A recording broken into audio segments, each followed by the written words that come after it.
Buenas noches, doctor Bermúdez. ¿Cómo se encuentra? Pues mire, aquí estamos una vez más con nuestros amigos. Hemos preparado ahora un tema muy interesante en torno a las votaciones o la consulta, que en realidad es esto, ¿no? Ujú. Del día 1 de agosto, que sí me es muy importante hablar sobre ello. La vez pasada estuvimos hablando algo muy padre, un tema que es México, el país de la limosna. Todavía se ve así México, ¿eh? Nunca va a cambiar esto. Creo que sí se va a cambiar porque en realidad lo que sucede es que nosotros muy en el fondo somos paternalistas y, y deseamos que alguien venga y nos resuelva nuestros problemas Ujú. y no tenemos nuestras propias, o sea, o no enfrentamos nuestras propias responsabilidades y siempre estamos esperando que alguien resuelva lo que de alguna manera necesitamos, queremos, nuestra forma de vida, etcétera. De ahí que habíamos, la tesis medular es que debemos de cambiar esa forma de vivir, de pensar, porque nosotros somos capaces de desarrollarnos e inclusive de dar parte de nosotros. Esa vez mencionó que hay una gran comparativa en México y Estados Unidos, y yo que también puedo cruzar, me doy cuenta que hay gente que hasta inventa enfermedades, recetas, y es que tienen una mano mal para pedir dinero y pedir dinero. Veo que ha pegado eso y como que la gente lo sigue. Entonces, dándole del tema, ahora que usted nos lo explicó de manera más amplia, uno lo puede ver en cualquier esquina. Antes pasaba uno y no lo podía ver, pero ahora ya lo ves y te das cuenta que esa persona se quita el vendaje, se va caminando y fingió durante hora y media para pedir dinero. Sí, en el centro de atención en realidad es que eh, hablo del país de la limosna porque, por ejemplo, los españoles consideran que lo que nosotros hacemos es un fraude. Para ellos es un fraude el que, por ejemplo, alguien esté poniendo nuestras mercancías dentro de una bolsa y le demos una cantidad de dinero, ¿no? Es considerado así. O, por ejemplo, en la gasolinera, que llega uno y le tiene uno que dar a alguien, también es considerado así. Lo que yo planteo es que eso debemos de quitárnoslo, porque poco agrega, dijéramos, a la economía. Y, y si todos aquellos que se dedican a esto produjeran algo, estaría mejor. ¿Por qué? Pues que se crean empleos productivos, dijéramos. Hay una tesis bien interesante ahí sobre trabajo productivo e improductivo, Ujú. que después podríamos hablar un poco porque es bastante interesante. Y entonces necesitamos cambiar esa forma de hacer las cosas, tapar hoyos, pedir dinero, limpiar parabrisas. Y es que esto se ha vuelto una pandemia más. O sea, Sí. dijéramos que si cada 20 cuadras, cada 30 cuadras nos encontramos a alguien que nos limpia el parabrisas, pues está bien, no hay problema, ¿no? Pero nos lo encontramos en cada esquina. En cada semáforo hay alguien que limpia los parabrisas. Y entonces no se está generando nada con eso y es a lo que yo llamo el país de la limosna. No está sujeto únicamente a cierta clase social, sino que también está los empresarios, los que se dicen empresarios. Por ejemplo, llega a Costco, pone sus tiendas, Walmart o lo que sea, ¿no? Ujú. Pero hay algunos empresarios que no están esperando a ver qué o de dónde sacan dinero del Estado para poder vivir. Ese también es una limosna. Sí. Eso también es una limosna, o sea, no estoy hablando de un sector o de una clase social, sino que también de otros. Y que a través de dádivas del Estado, de situaciones de fraude con el Estado, esa es la limosna. El tema que vamos a abordar ahora, que vamos a cambiar sobre la limosna, que ahora es la consulta de ciudadana que va a haber para enjuiciar a los expresidentes, ¿cree también que eso puede culpar a que estemos tan mal como esos presidentes que privatizaron y vendieron nuestro país realmente y que la gente tenga que optar por eso que nos está mencionando de pedir limosna porque no hay trabajo? ¿O realmente es una mentalidad ya del mexicano? En realidad esto tiene una connotación muy profunda. Ujú. cada uno de los que nos escucha debe de entender qué es democracia. Dijéramos que el término se acuña en el siglo V antes de Cristo en Grecia sobre lo que es la democracia.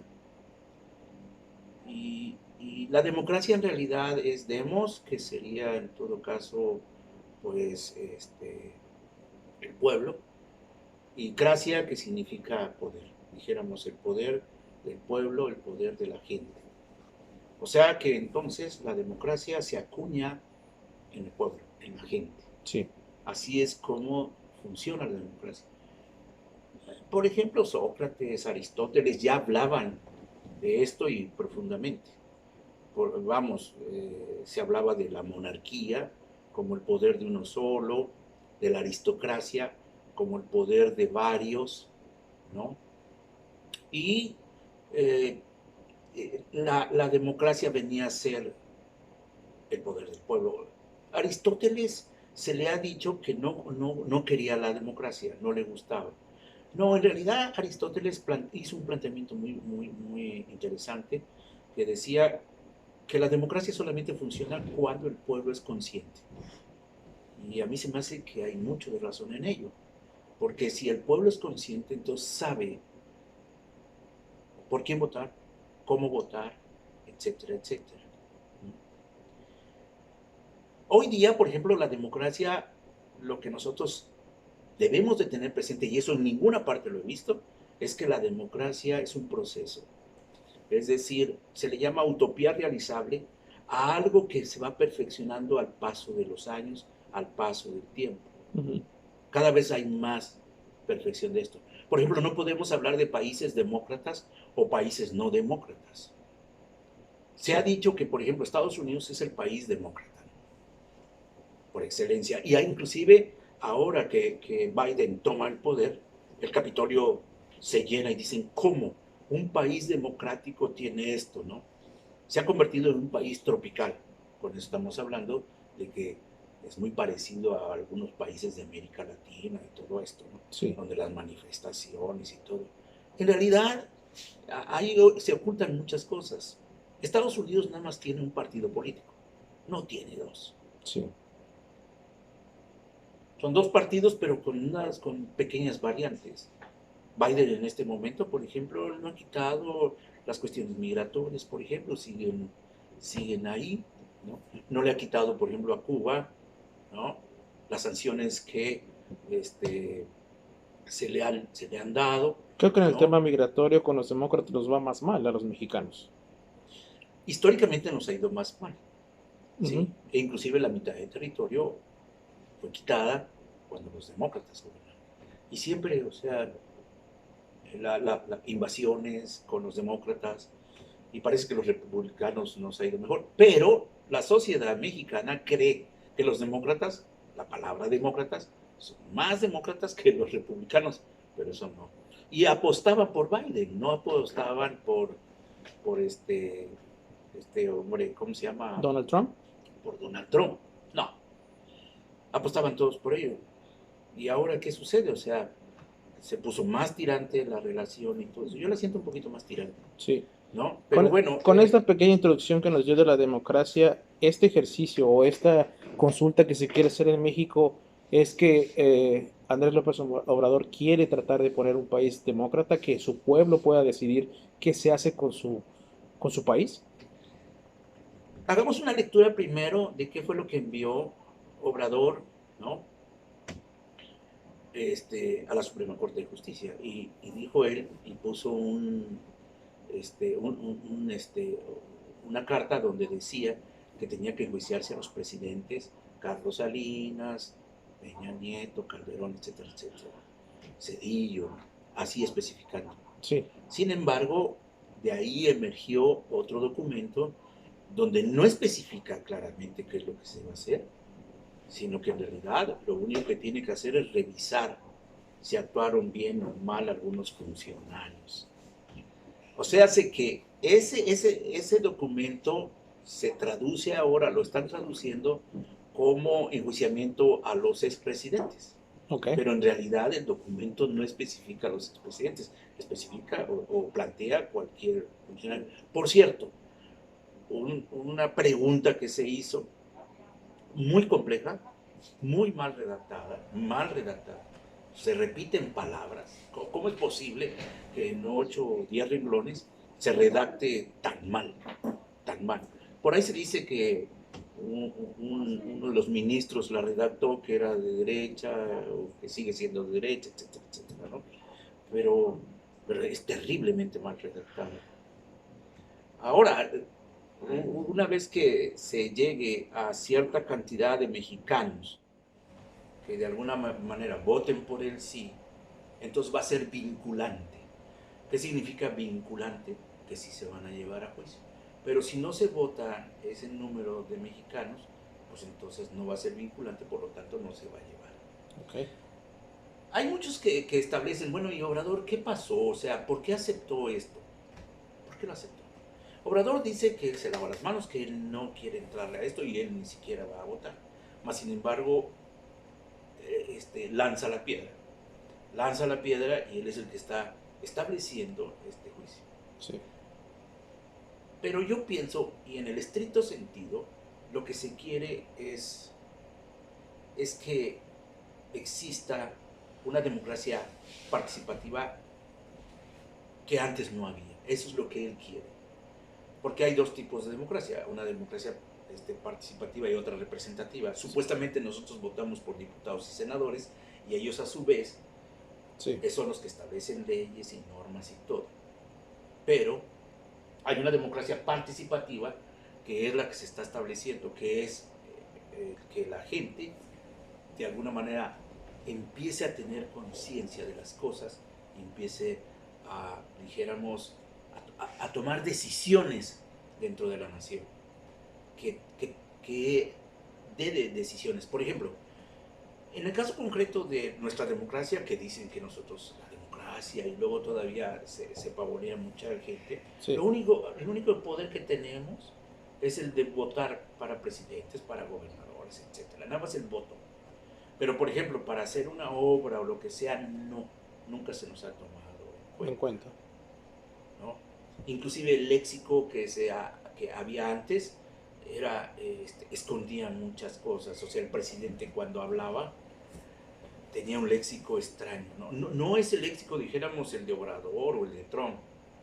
No. O sea, el de que esté platicando, ¿no? Nos gustó y estábamos muy acostumbrados.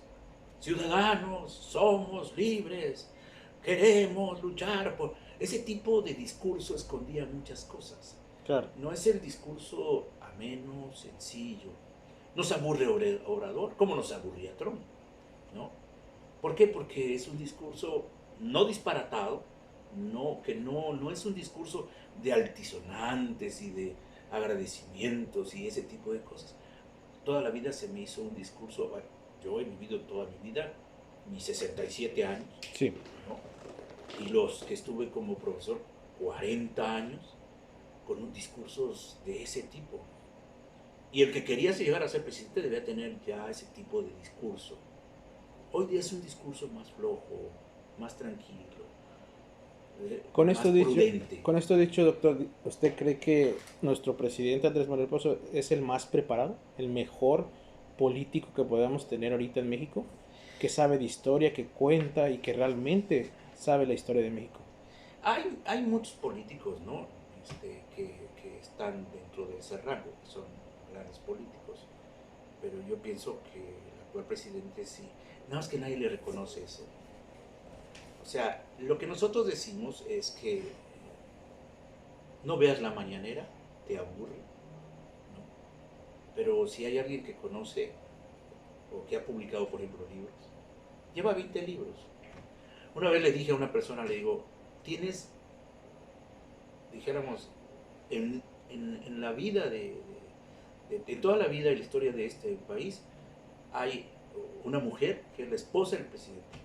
No digo primera dama porque se quitó esto de la primera dama, pero es doctora. Y nunca había visto una doctora. Pero nadie, sí, es mejor... Les gusta la novela, sí, la actriz y todo. Sí, les gusta la actriz, ¿no? Es mejor tener a las actrices ahí, ¿no? Como primeras damas, eso sí, que a una doctora que es investigadora del Sistema Nacional de Investigadores del SNI, Y que ha publicado que libros, ha me imagino. publicado libros, que ha publicado folletos, que ha publicado artículos, etcétera. Obrador ha publicado 19 libros, va a publicar, está por publicar otro. Y nadie lo critica. O sea, sería bueno que los leyeran y que los criticaran, pero no. La crítica se ha vuelto muy trivial, así. Oye, ¿ya viste cómo camina? ¿Ya viste cómo le hace? ¿Ya viste cómo esto? ¿Ya viste cómo lo otro? Y no, ni siquiera en las noticias pasan que el tipo se está comiendo una torta, es lo que come, ¿no? Un pozole o algo así. No, no lo pasan. ¿Por qué? Pues porque no quieren alimentar esta forma de vida. La que querían alimentar era que se metían a los grandes restaurantes y que a nosotros nos costaba, Ujú. una comidita de ellos nos costaba 200, 300 mil pesos. Un cafecito, ¿sí? Sí. Y entonces, pues ahora no pasa nada de eso. No conviene tampoco. Y no porque uno, dijéramos, pueda decir, soy obradorista, no. También hay una crítica al obradorismo, debe de haber. ¿Sí? Pero bueno, volviendo al tema de esto, de la democracia, creo que es muy bueno que la gente participe. Yo le invitaría a que participe. ¿Por qué?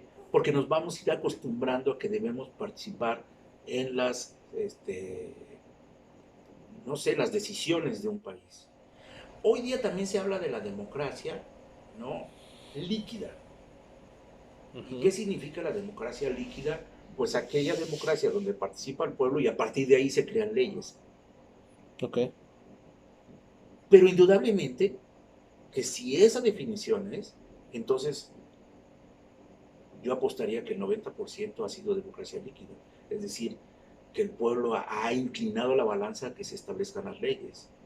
Lógicamente, la representativa, dijéramos, un senador dijo esto, lo otro, se establecieron leyes, normas o lo que sea, pero la balanza está en torno a una democracia líquida, es decir, que el pueblo, con eso se generan leyes, ¿no? Y quisiera terminar planteando esta situación. Por favor, piensen que la democracia es una construcción constante y debe de ser una construcción de la sociedad. Debe de ser una construcción constante, constante, constante. Cuando nosotros hablamos de una utopía, es porque se va perfeccionando cada vez más y cada vez más y cada vez más. Y vuelvo otra vuelta. Los países cada vez se van perfeccionando. Por ejemplo, Estados Unidos va perfeccionando su democracia, Inglaterra, todo eso. Ahora la pregunta, ¿y cuál es la mejor democracia entonces? Pues debemos aprender a copiar la mejor democracia. Tenemos que voltear a ver los países que tienen mayor participación, ¿no? Que los pueblos tienen mayor participación Ujú. y que no importa, la democracia no es propia dijéramos, del capitalismo. La ha alimentado muy bien, la democracia la ha alimentado muy bien el capitalismo y es una loa al capitalismo y interesante. Pero se habla de que la democracia solamente existe en el capitalismo y en el socialismo no, por vida de Dios. La democracia es una construcción humana y en todos los sistemas sociales y las formas de gobierno tienen que irse perfeccionando. Pero también esto ha sido muy ideológico. Por ejemplo, son demócratas los países capitalistas. Por ejemplo, es demócrata Inglaterra, es Francia, Estados Unidos, pero no son demócratas los chinos, los rusos, los cubanos, Corea del Norte, no. No, no, no. Todos tienen sus formas democráticas de vida, ¿sí? Y todos tienen que ir aprendiendo de esto, ¿no? Han fallado en algunos casos, claro. Por ejemplo, Rusia, pues solamente tenían presidentes cada que se moría uno y venía el otro y venía el otro. Sí. Eso no está bien. Pero como yo dije, también Estados Unidos, pues nada más tiene un partido, con Des- ciertos matices. Después de esta consulta, ¿cuál es el país, bueno, no el país, el partido que podría ser más afectado en lo que se va a revelar, que se va a decir, que va a salir a la luz? Los partidos más afectados serán aquellos que de alguna manera tuvieron como presidentes dentro de este tramo de 30 años, dijéramos, tuvieron como presidentes. Desafortunadamente, bueno, fue el PAN y el PRI, que serán los más afectados, ¿no? Sí. Por esta situación. Yo espero que siga existiendo el PRI, que siga existiendo el PAN, que siga existiendo todos los partidos, porque también el pensamiento único no es bueno. Pero los partidos tienden a madurar y deben de tender a madurar conforme las fórmulas democráticas y los cambios sociales se van dando. Por ejemplo, el reconocimiento dijéramos, al matrimonio homosexual, ¿no? Los partidos, algunos no lo reconocen. Estoy hablando estrictamente del PAN. Pero, ¿ah? Seamos claros, seamos claros. Morena lo está haciendo, parte del PRI también lo está haciendo, dice, no, también hay un reconocimiento. Pero aquí es una afectación muy fuerte. Con esto quiero decir que muchas formas de pensamiento van a tener que ir cambiando. Y si los partidos quieren sobrevivir, tienen que aprender a ser más democráticos. Con esto quiero decir que le digan a la población que participe, ¿no? Y que también cambien su forma. Porque no podemos detener, por ejemplo, los matrimonios homosexuales, la adopción de niños, o por ejemplo el caso concreto del aborto, que también le pega muy duro a ese partido. Sí. Por su origen, dijéramos, católico, que no desea este tipo de situaciones. Pero la sociedad se está encauzando para allá, y entonces tiene uno que ir pensando en qué hacer para esto, ¿no? Para ir modificando los planteamientos originales.